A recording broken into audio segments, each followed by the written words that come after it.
A very, very beautiful evening to you. You're welcome to Sport Extraordinary on Atlantic Television Network. My name is Kinsley Mano. Very happy to be back here to bring you up to speed with the latest revolving round the beautiful world of sports. Today, we're going to take a look at the Australian Open. I tell you, it is getting heated already. We're seeing some players, securing their semi-final spots, and we'll take a look at some of the results from the Australian Open as well as the UEFA Champions League as the last lap of the league phase comes up tonight, and we'll look forward to see how well the Premier League teams will perform tonight, as well as other stories that are revolving around the beautiful world of sports.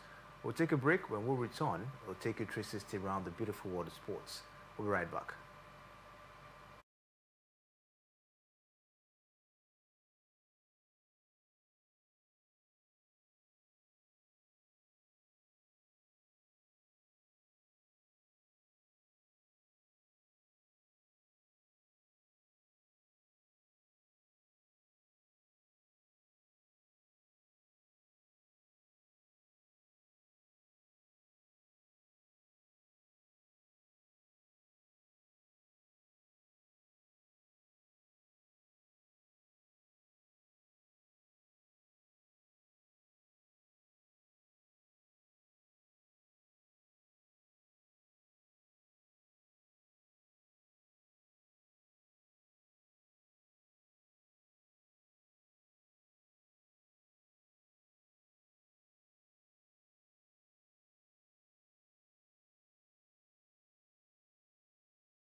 You're welcome back to Steve Sports Extraordinary on Atlantic Television Network. I'm not alone in the studio this evening. I have with me Miracle Oyekazi. Miracle, good evening to you and welcome to the show. Yeah, good evening, Port Harcourt. Good evening, Kingsley. It's always nice to be here to talk sports. All right, let's quickly take a look at the Australian Open. It's really, really getting heated. Miracle, I don't know, what's been your assessment so far on the ongoing Australian Open? Yeah, for me, I think it has been highly contested from participants. I think the top guns so far have been doing all they need to do to making sure that they reach the later stages of the competition.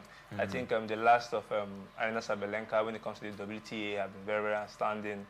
Corey Kokogov, unfortunately for her, she got knocked out in the last round, but so far in the tournament, she happened to prove herself so far, reaching the quarterfinal stages. For me, I think yesterday, I was a little bit shocked in the game between Elena Rybakina and world number 2 right there, Iga Swiatek, when she lost in straight sets. For me, I think I didn't see that coming. I definitely didn't see that coming. I was hoping for a highly contested matchup between the two parties and maybe at least winning one set each. But for me, I think Iga Swiatek losing in straight set was something I didn't see coming. But for me, I think it was very, very disappointing from her. But unfortunately for her, she's now out of the competition. She still retains her world number 2 title, but it's so fortunate that she will not be getting on that grand slam for herself in this particular one.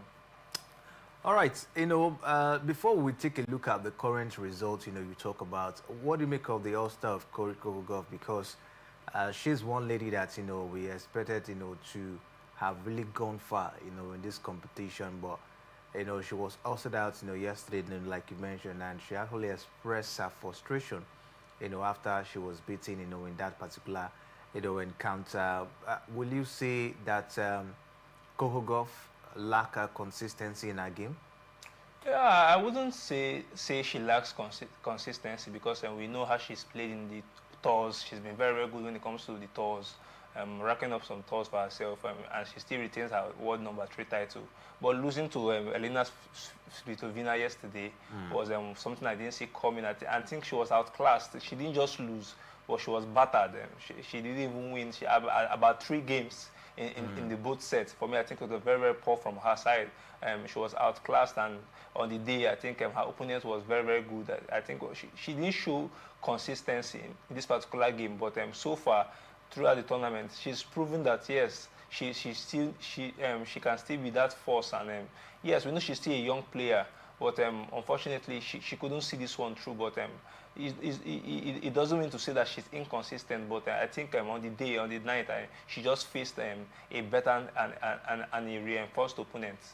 You talked about Iga Swiatek, and it's actually a concern at this point in time because I think she's been the only female tennis player that has been going toe-to-toe with Aryna Sabalenka, but her form has not been the very best, at this point in time.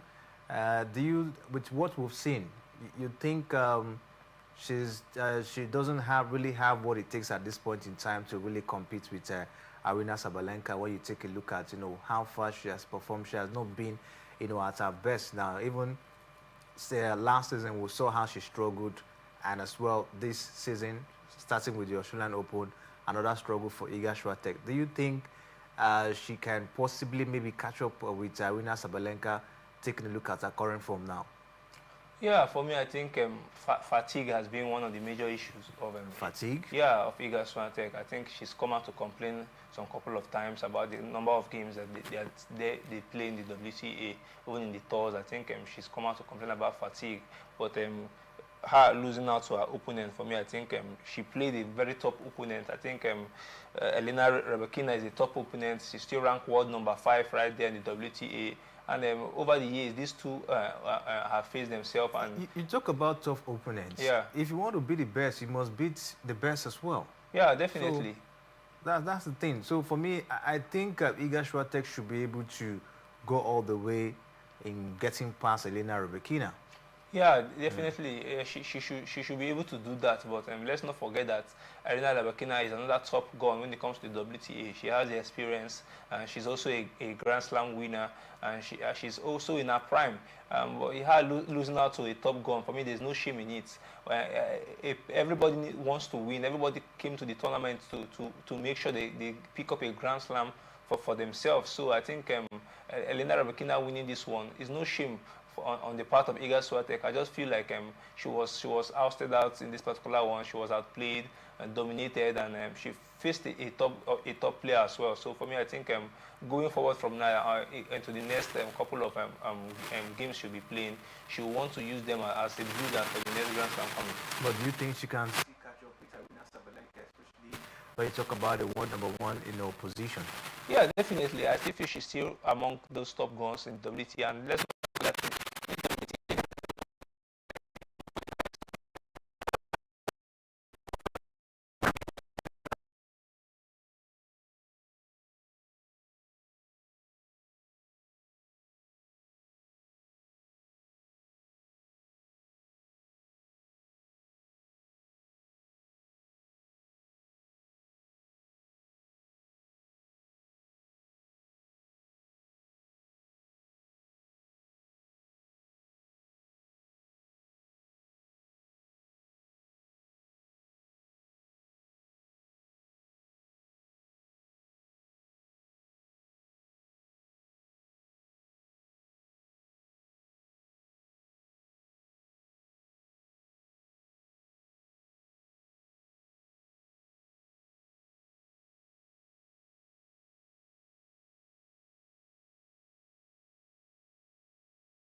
the bookies will still be tipping Aryna Sabalenka to come out with this one. But for me, I think when it comes to the later stages of this competition, you need focus. So you need to be mentally ready and strong.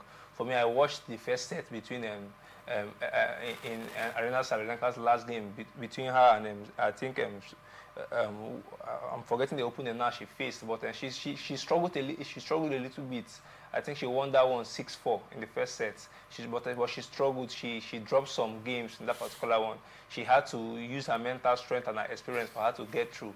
And going into this next one, semi-final stages, is also play for. There's also play for in this particular one. And Sabalenka, she's well experienced and not short for this particular one. But I think it will be very, very difficult for her if she doesn't keep her heads in the game. All right, let's look forward to see how it goes down there in the female category as it concerns the Australian Open. But it's time for we to talk about the male category. Alcaraz has been very, very sensational.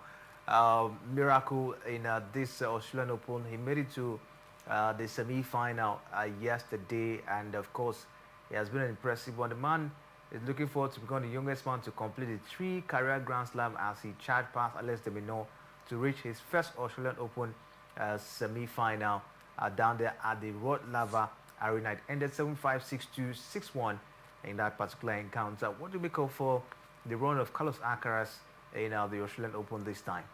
Yeah, for me, I think it was domination from Carlos Alcaraz. He dominated his opponents, especially in the third set when he won 6-1. I think Carlos Alcaraz so far in this tournament, he's been very, very, very outstanding. He's not really dropped much sets. I think about just 2 sets he's dropped so far in the tournament.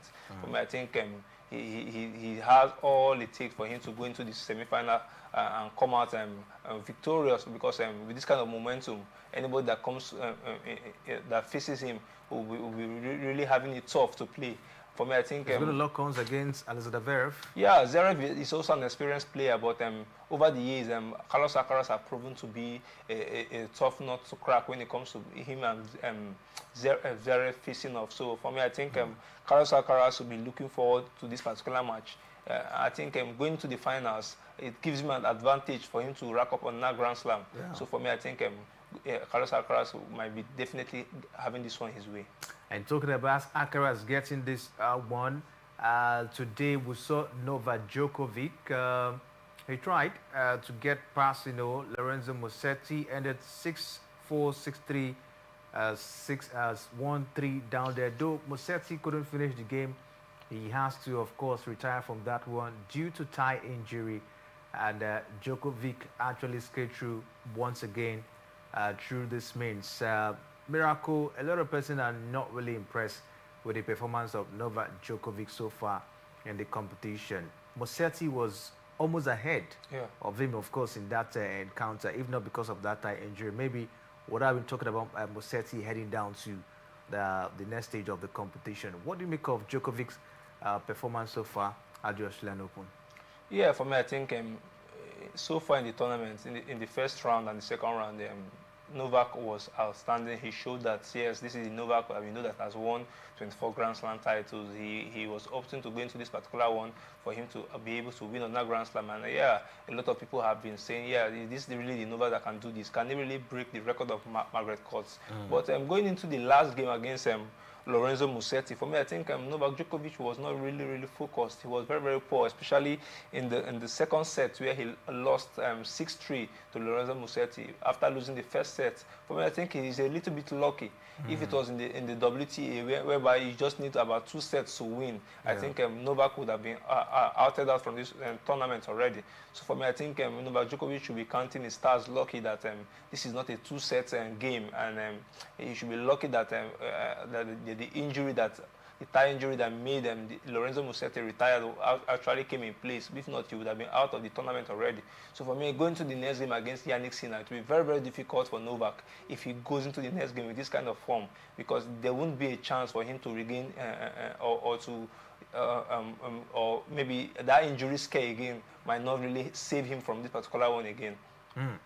All right, let's see how it goes. Novak Djokovic, we've seen the man struggling so far at the Australian Open, and the big question is, can he get past Yannick Sinner, which of course is next opponent in this one? A very tough question, and we look forward to see how that one, of course, will be answered on Friday when that game will take center stage. And we told you the man Yannick Sinner got past Ben Shelton today, ended in a 6-3, 6-4, 6-4 score down there. So It promises to be an impressive one. It's going to be Djokovic against Sinner in the semi-final, Carlos Alcaraz against Zverev. So it promises to be an exciting semi-final clash down there in the male category. Who get this one?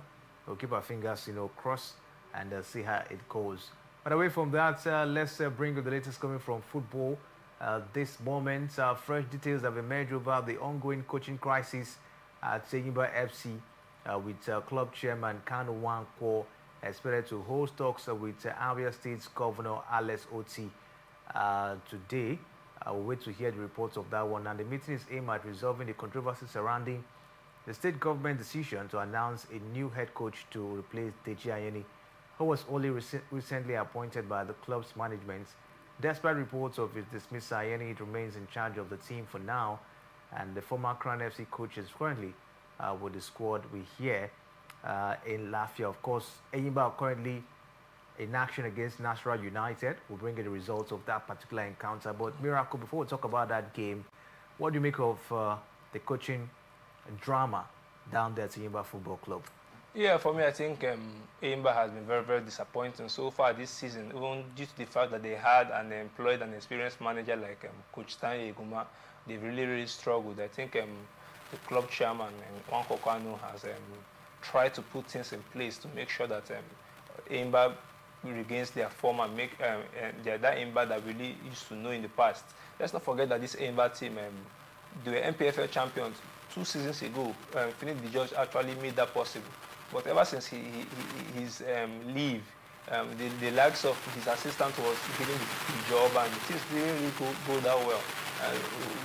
Whereby making it starting a woman to come in place. But so far, we've not really known Enyimba to struggle like this in the league, and they have been struggling. But I just hope that with the fact that the governor has now come to the party, the likes of Nwankwo Kanu have met with the governor to make sure that they can find a resolution to these issues that they've been having. I just hope that they can turn things around for themselves and their game. They were actually playing involved in a game today. I think it actually ended in a 1-1 draw against Nasarawa United away from home. For me, I think it's a good point away from home for them. So going forward, I think Enyimba should start finding a way to start winning matches. And then maybe from now to the end of the season, you never can tell, they might make it to the continental places. And talking about that encounter, the game between Enyimba and Nasarawa United, from reports we're getting, it's as if that game didn't end well. We'll keep our fingers crossed. We're trying to track what really happened in that match center, because we're finding it difficult to conclude on the scoreline. What we saw earlier was a 1-0 in that encounter, but as it stands now, the scoreline is not really visible. We'll try once again to see if we can track that particular one. But there's been a lot of issues in the team. Kanu Nwankwo, of course, of the opinion that the state government is not supposed to be the one to appoint a manager, that is supposed to be the team management. Yeah, for me, I think for a club that is run by the state government, I think a lot of issues come with things like this. If the club is being run by the state government, then I think they can make some certain decisions that can impact the team and also be of a disadvantage to the team as well.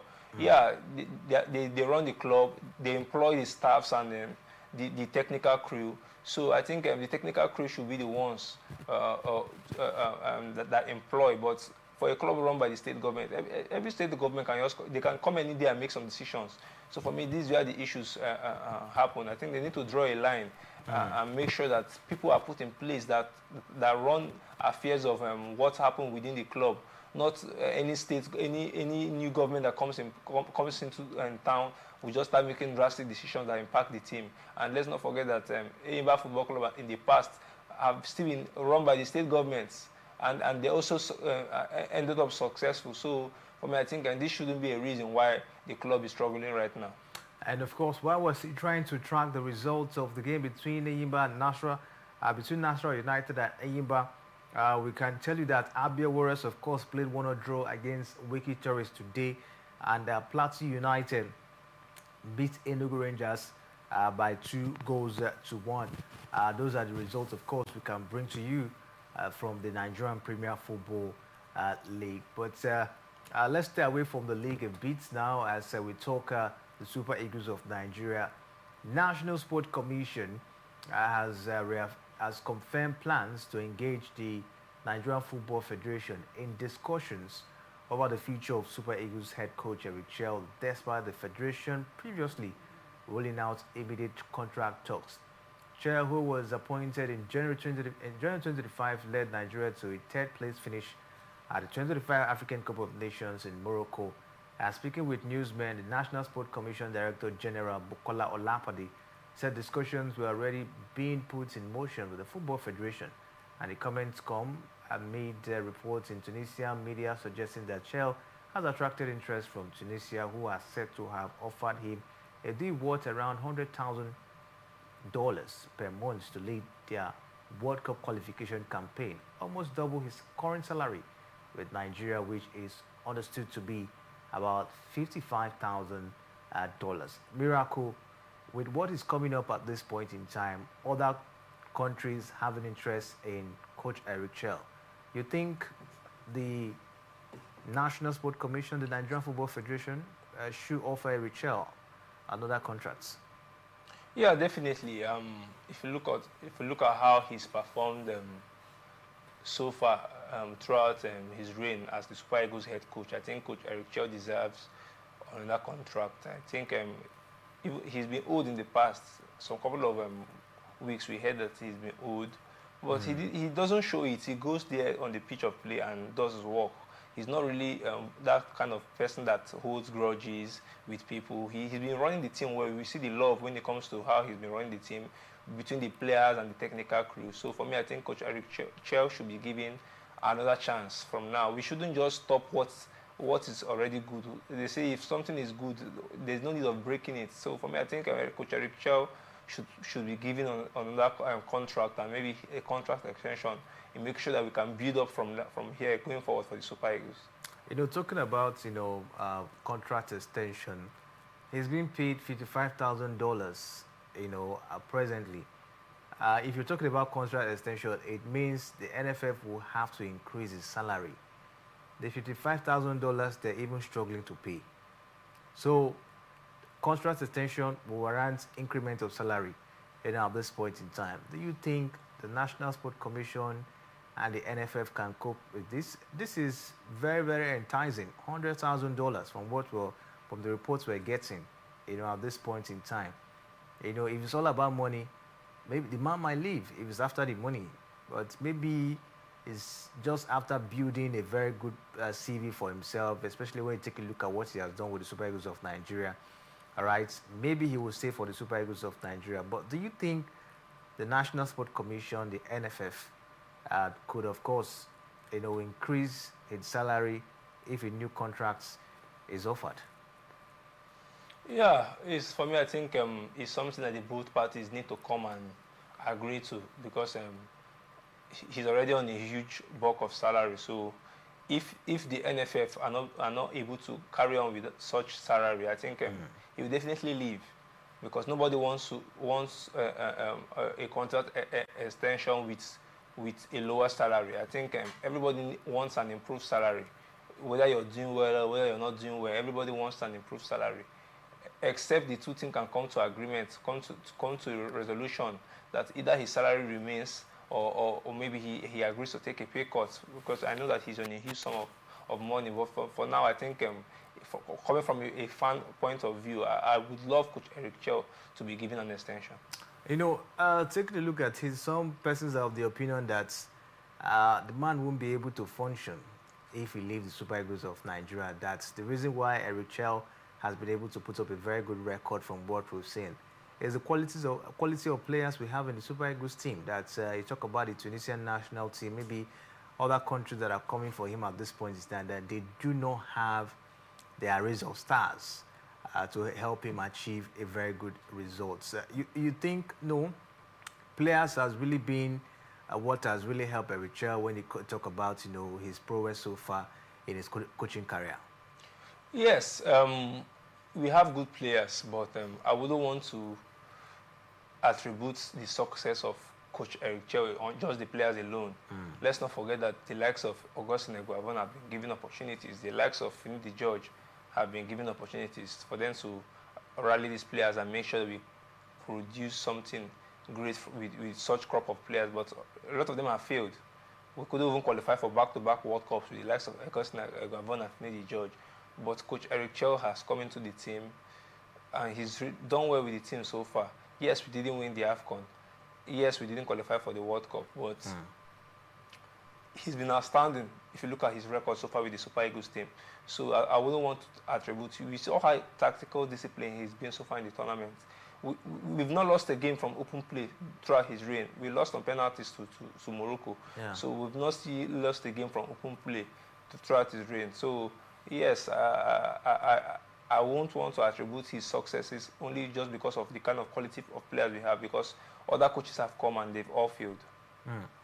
All right, let's see how it goes. We look forward to see what comes up in the coming days. With the National Sport Commission offer Eric Chell a new contract, we'll see how it goes. But still talking about football rights here, the 2030 Men's World Cup final will be held in Spain, according to the president of the country's football federation. Spain is co-hosting the tournament alongside Portugal and Morocco, with the opening 3 matches set to be played in Uruguay, Argentina, and Paraguay to mark the competition's 100th anniversary. Spanish Football Federation President Rafael Lozan said Spain would stage the final, pointing to the country's experience of hosting major sporting events. No further details were provided on the venue, but Real Madrid's Santiago Bernabeu Stadium and Barcelona's Camp Nou are viewed as the leading candidates. World Governing Body FIFA, which has the final decision of match venues, has not yet confirmed where the final will be staged. Now, Morocco has previously expressed its desire to host the final in Casablanca at the Grand Stade Hassan, and the stadium, which is due to be completed in 2028, is expected to have a capacity of 115,000 seating capacity, making it one of the largest football stadiums in the world. Last year, Morocco Royal Football Federation President Fossi Lakja said he hoped the stadium will stage the World Cup final, potentially against Spain. The 2030 World Cup will be the first to be staged across 3 continents, with matches in Europe, Africa, and South America. The tournament marks 100 years since the first World Cup, which was held in Uruguay in 1930, while Spain's Football Federation has expressed confidence about hosting the final, and the decision ultimately rests with FIFA, which is expected to confirm key venue details closer to the tournament. So, Miracle, talking about the 2030 World Cup, it's not a battle between Spain and Morocco of who hosts the final, of the competition. I don't know what you make of this. FIFA has not said anything yet, but Spain, they've come up with the desire, the confidence that they will host the final of the 2030 World Cup ahead of Morocco, who have been preparing for a very, very long time now. To you, what do you make of this, and where do you think the final should be hosted? Yeah, for me, I think it all depends. Spain is a football-loving country. The likes of Portugal and Morocco as well are football-loving countries. So for me, it's left for FIFA to decide. But I think FIFA loves to draw their decisions. They love to make decisions that will actually benefit them financially. And if you look at it at all fronts, you definitely know that when it comes to the finances, Spain will actually pull out more money for them. I think the fans, the ticket prices, and how they benefit from the World Cup tickets, I think Spain will actually pull up more money for them comparing to the likes of Portugal and Morocco. So for me, I think, personally for me, I would have loved Morocco, an African country, to be hosting the World Cup final, but it's still left for FIFA to decide on who should be the best team or to hold that particular one. Talking about revenue when it has to do with the final, Morocco are looking forward to host that final in the 115,000 capacity. Yeah, that's a whole lot. All right, you talk about attendance. That's a whole lot of money that will be coming in due to ticket sales. And all of that. So you take a look at it. Spain are looking at the Santiago Bernabeu and the Camp Nou. I don't know if you want to balance these stadiums, which do you think will actually derive a lot of money, and which country do you think will fetch more money for FIFA at this point in time? Yeah, for me, if you look at the new Spotify Camp Nou right now being renovated, I think it's still over 100,000 capacity. So it's similar to the one that the Moroccans are actually still building. So for me, I think it's not all about the capacity. It's not all about the capacity of the stadium. There are other things that comes with you hosting a World Cup final. There are other recreational activities and sightseeing that will actually serve as revenue for FIFA to regain their money. So for me, I think it depends. It depends on how FIFA wants to run the World Cup, and we've seen World Cup being hosted in the past by dual countries, and we've seen that they virtually give the World Cup final to another team, and sometimes you host the opening ceremony and you don't host the finals. Just like we'll be seeing USA host Mexico host the opening ceremony, and I don't think they'll be hosting the finals. So it's left for FIFA to decide on the best option for them. All right, let's keep our fingers crossed and see what will be the decision of FIFA in this particular one. Morocco are looking forward to host the final of the 2030 World Cup, and Spain are also looking forward to host the final of the 30 World Cup. A miracle that's brings it cause for concern at this point in time. Morocco is an African country, and they're talking about hosting final of the 2030 World Cup. When would Nigeria think of hosting, the final of a World Cup, like this, from what we've seen?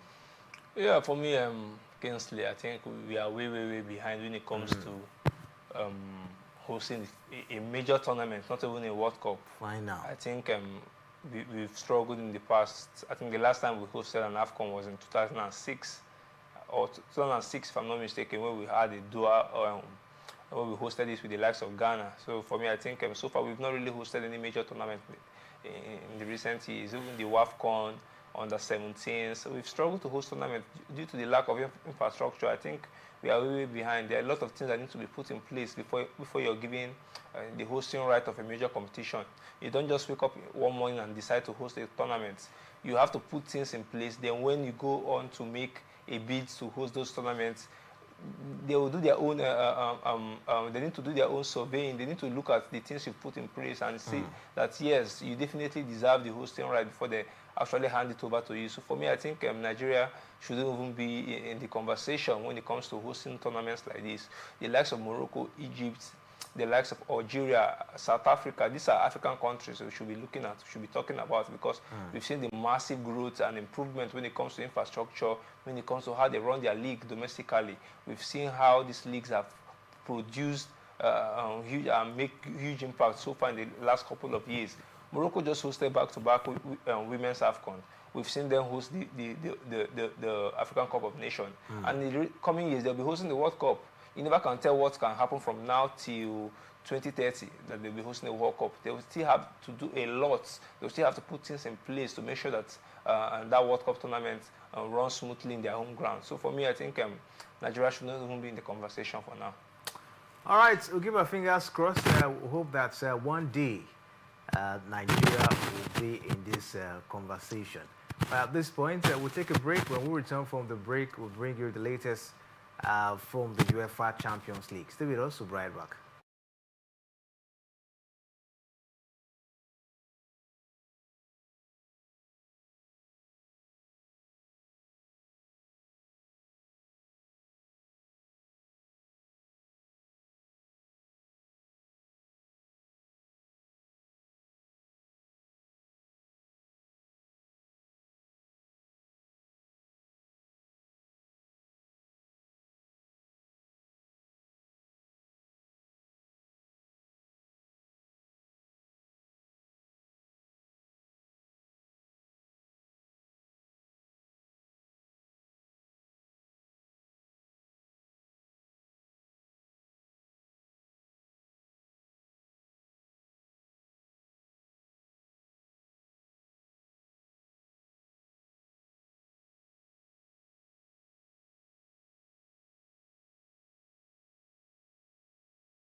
Yeah, welcome back, Steve Sport Extraordinary on Atlantic Television Network, and we'll bring you the latest revolving around the beautiful world of sport. Time to talk about the UEFA Champions League on the show this evening.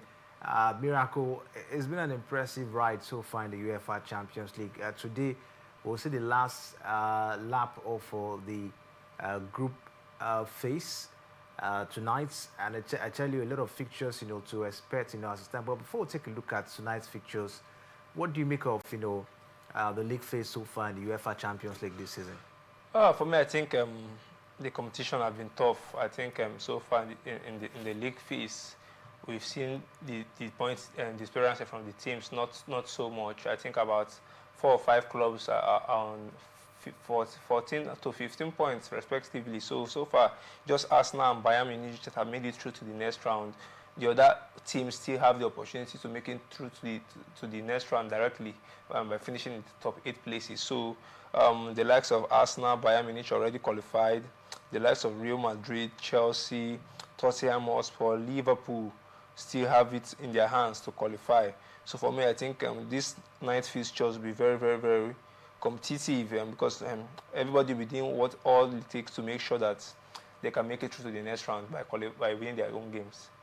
All right, let's see how it is. Tonight, we'll see the likes of Napoli against Chelsea. It's going to be Ajax against Olympiacos, Arsenal against Karatamati, Athletic Club against Sporting CSP, Atletico Madrid against Bodo Glimt.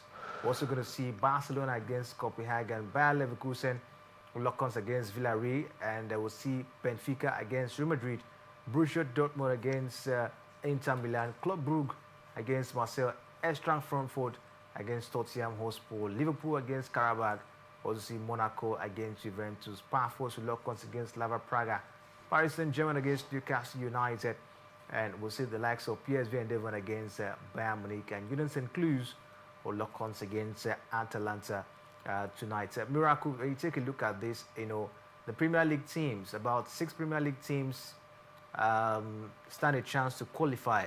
We talked about Arsenal. They have already find their way through in the Champions League.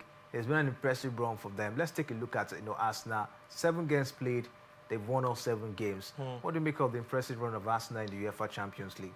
Well, yeah, I think they've been very, very good when it comes to the UEFA Champions League. Let's not forget that defensively they've been very, very outstanding as well. They've conceded just 2 goals so far in 7 matches. So I think Mikel Arteta and his boys will have it in their hands. They're already qualified to the knockout stages, and they play a very, very poor Carrot and Marty today. I think that will be a festival of goals for them in that particular match. So for me, I think Arsenal have been outstanding. But in the knockout stages, that's where we really know we'll separate the boys from the men. Those knockout stages games are the games that we really want the top players in the Arsenal Football Club to come out and stand up for themselves and make sure they can see Arsenal through, making sure they serve as an advantage if they can win this particular trophy. Let's not forget that Mikel Arteta and his men, they are still competing on all fronts to win at least a trophy this season. They're still in the FA Cup, they sit in the semi-finals of the Carabao Cup, they sit up the league in England as well as the Champions League. So I wouldn't be surprised if Arsenal go into this particular one and dominate their opponents again. Can Arsenal do it this time around? Could this be their season? Impressive run so far in the UEFA Champions League. 7 games played, they've won all 7 games, and about to take on Karat Amate tonight and seal their sports to the round of 16. Though that sports, of course, has been sealed already. But we'll be seeing the likes of Liverpool, the likes of Tottenham Hotspur, the likes of Newcastle United, Manchester City and Chelsea fighting to qualify automatically, to get automatic qualification to the round of 16. Taking a look at how cagey it is, take a look at the point difference, not really much. How many of these Premier League teams do you think will get an automatic qualification tonight to the round of 16? Yeah, for me it will be very, very difficult. The likes of Newcastle United, the likes of Chelsea have a very, very tough game going away from home to play at the Parc des Princes and in Naples against Napoli. So the game against Napoli-Chelsea, it will be very, very difficult for Chelsea because so far in this Champions League, they have not won a single game away from home. Newcastle as well, they've been unfortunate when it comes to their away games. They've not won a single game as well away from home, so it will be difficult for those two teams to qualify directly to the knockout stages. For me, I wish them all the best, but the likes of Liverpool, the likes of Manchester City have it in their own hand, playing in their own backyard. Liverpool will be playing at Anfield. Manchester City will be playing as well at the Etihad. So I think they have an advantage playing at home in those games. So the likes of Chelsea needs to be outstanding enough to make sure that they go out and get all 3 points against the Napoli team. Newcastle as well playing the Champions League holders, PSG. But I wouldn't be surprised if Newcastle go there and comes out all victorious. Let's not forget that this Newcastle team beat PSG in the Champions League last season. They beat PSG in the Champions League in the group stages last season. So who knows if they could replicate what they did last season. So yeah, I wish Chelsea and Newcastle all the best, as well as the other English teams, but it will be very, very difficult for them to see out a victory in their away games. There's also going to be Chelsea against Napoli. And talking about Napoli, they've been so poor, they've been so poor in the UEFA Champions League. See, they're 25th, on the log. It's just a little thing there. They would have even make it down to that, playoff spot as it stands now. What do you make of the struggle for Napoli down there in the UEFA Champions League? And you think they can get the job done against Chelsea tonight? Yeah, for me, I think Napoli have really struggled. 8 points minus 5 goal difference. I think they need to win at all costs to even stand a chance of making it through to the qualifying stages. Not even directly to the round of 16. They need to stand a chance by winning to make it through to the playoff stages. A draw will be not good enough. A loss will not be good enough. I think if they lose this particular one, they'll be knocked out from the Champions League. But a draw or a win might give them a chance to make it through to the playoff stages. So for me, I think Napoli have been below par. They've been quite good in the Serie A. Yes, they lost in the weekend against Juventus, but so far in the Serie A, they've been doing well for themselves. Just that in the last couple of weeks, they've dropped points. But I just hope that Napoli can come out all victorious in this particular one, because Antonio Conte, we know that he does not have a good Champions League record, and he wouldn't want his poor form in the Champions League to continue. Let's say it goes tonight. It's going to be Napoli against Chelsea Football Club. Can they get the job done? And another anticipated encounter tonight is a game between Manchester City and Galatasaray Miracle. City lost their last game in the Champions League against Bodo Glimt, and they'll be looking forward to redeem themselves tonight in terms of beating Galatasaray to get an automatic qualification. If they lose tonight, it means they'll fall back to the playoff, as it stands. Do you see Manchester City getting all 3 points against Galatasaray tonight? Yeah, in their last game against Bodo Glimt, I think they were very, very, very poor. The Manchester City side were poor, losing to Bodo Glimt by 3-1. And let's not forget they'll be missing a very, very promising player like Rodri in this particular one, because he was red carded in the last game. So for me, I think City are not really up there. And let's not forget that this Galatasaray side have a lot of experience. We have the likes of Victor Osimhen in this team. We have the likes of Leroy Sané. We have the likes of Torreira. A lot of quality players everywhere. Maro Icardi and the rest are still in this Galatasaray team. So for me, it's Galatasaray going to the Etihad to play against Manchester City. It will be one game I'll be looking at very, very closely, because you never know where the pendulum might swing to. This is the Champions League night. Anything can happen. But Manchester City needs to make sure they come out all victorious in this particular one for them to stand the chance of making it to the next round. It's been an impressive ride so far in the league phase for the competition. Taking a look at it, which of all the teams have really, really surprised you this season in the league phase of the UEFA Champions League? Yeah, for me, I think the likes of Tottenham Hotspur have been quite surprising to me. Okay. I think they sit 5th in the league phase. And this is the same Tottenham Hotspur that have struggled in the Premier League. They've struggled in the Premier League. The likes of Newcastle as well have struggled in the Premier League, but they still sit 7th on the league phase. For me, I think those are the two teams that have surprised me so far in the Champions League. Liverpool as well, they've struggled in the EPL in the last couple of matches. They've not been able to win an EPL match in their last 5 games. But going down to the Champions League, they've been winning games. So for me, I think these teams have really taken the Champions League by the horn and they really want to prove themselves in this particular tournament, making sure that they will go through the next round, and you never can tell what might happen from now to the next round, if they can come out all victorious and even stand a chance of winning the competition. Arsenal not a surprise, taking a look at the impressive run? No, definitely not. Arsenal, they've been quite good. Even the last year, let's not forget that they reached the later stages of the competition, getting knocked out by the eventual winners, Paris Saint-Germain. So for me, I think it's not really a surprise that Arsenal, they are doing so well in the Champions League. Yes, they haven't lost the game so far, which might be surprising, but their form in the competition is not a surprise to me. Let's take a look at some of the new names in the Champions League this time, the likes of Pafos. You talk about, Karata Mate. These are names that, a lot of people were like, would they really get the best of time, so far? What do you make of their performance so far in the competition? Yeah, for me, I think this Champions League have not really produced that underdog story that we want to hear, or talk about Bodo Glimt as well. Yeah, it have not really. Yeah, Bodo Glimt sits 28 on the league phase with just 6 points. The likes of Karat Amati, they've lost about 5 games already, drawing just 1. 6 games already, drawing just 1 point. So for me, it's very, very poor from them.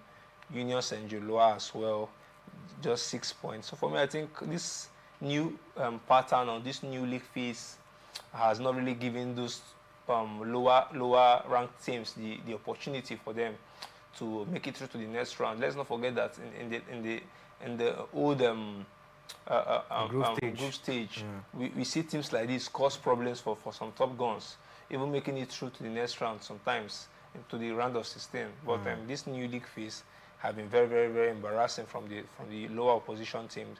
They've not really proven themselves. It's been difficult for them to rally up or come out victorious against the top guns. Will you also attribute it to maybe inexperience in the competition? Yeah, definitely yes. I think due to the fact that they've not played this kind of tournament before, and they don't have the kind of squad boost, they don't have the kind of money to get in quality players for such a tournament. For me, I think it has played as a disadvantage to them. Karat Amati is just a team from Kazakhstan. I think this is the first time we are seeing a team from Kazakhstan qualify to the Champions League directly. The likes of Pafos as well from Cyprus, Union Saint-Gilloise from Belgium, Bodo Glimt from Norway. These are new teams to the competition. So for me, this is just their first experience going into the tournaments.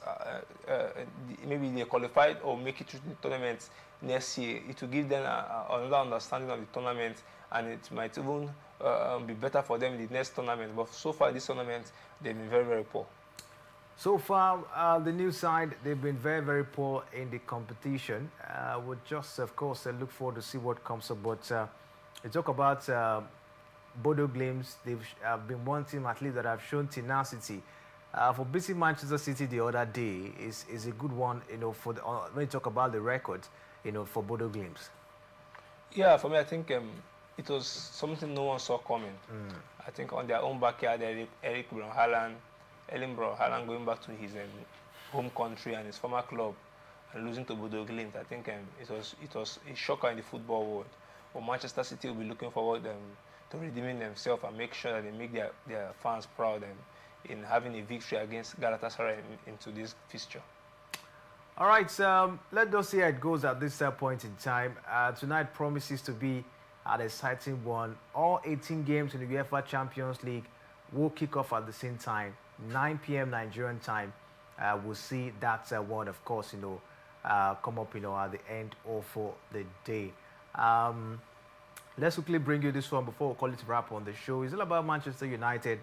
Patrick Doku, one man who has been prolific, of course, for United. Not a good one at this point in time, because we hear Manchester United defender Patrick Doku will be sidelined for approximately 10 weeks after sustaining a hamstring injury, dealing a blow to the club's plans for the coming weeks. The injury will keep the player out of action for an extended period, ruling him out of several key fixtures, and the extent of the injury means Doku will undergo a period of rehabilitation before he can return to full training United medical staff are expected to monitor his recovery closely to prevent any setbacks. The absence of the defender will be a concern for Manchester United given his recent contributions and growing influence in the squad. Further updates on his recovery timeline are expected in the coming weeks, and the Danish international was instrumental in United's 3-2 victory over Arsenal at the Emirates Stadium, scoring in back-to-back games for the Red Devils before picking up the injury. Doku, Miracle, how will his absence affect Manchester United going forward, especially under their new coach, talking about Michael Carrick? Yeah, for me, I think it's very, very disappointing to know that a such promising player like Patrick Dogu will be going on a long spell. I think he's been quite good for Michael Carrick. He's done well to under Ruben Amorim, scoring back-to-back games against Arsenal and Manchester City. For me, I think it's something that he should be commended for, and we know how he's been on form for the past couple of months now. So for me, I think it's really, really sad for him to go on the long spell. I wish him all the best and a quick recovery. I wish Patrick Doku all the best, but it's time for we to call it a wrap on the show today. And we can't just end the show without telling you that Arsenal, they are sport extraordinaire on today's edition of the show. They've kept it clean in the UEFA Champions League. 7 games played, they've won all 7 games. They're going to lock horns against Karamansi tonight, and that, of course, will seal their qualification automatically to the roundouts. They've already qualified from what we're seeing, and we didn't really expect Arsenal to go, with this impressive run. But they've turned out to be the most surprising side for me, having that clean sweep from what we've seen. So with that, they are our sport extraordinaire on today's edition of the show. I'll be back tomorrow 7 a.m. To bring you the latest revolving around the beautiful world of sports on our Sports Talk. Special thanks to Miracle for doing justice on the show. Yeah, thank you, Kinsley. You can go down to our different social media handle, Facebook, Instagram, YouTube, and X. The conversation continues right there. My name is Kinsley Manuel. Thanks for watching.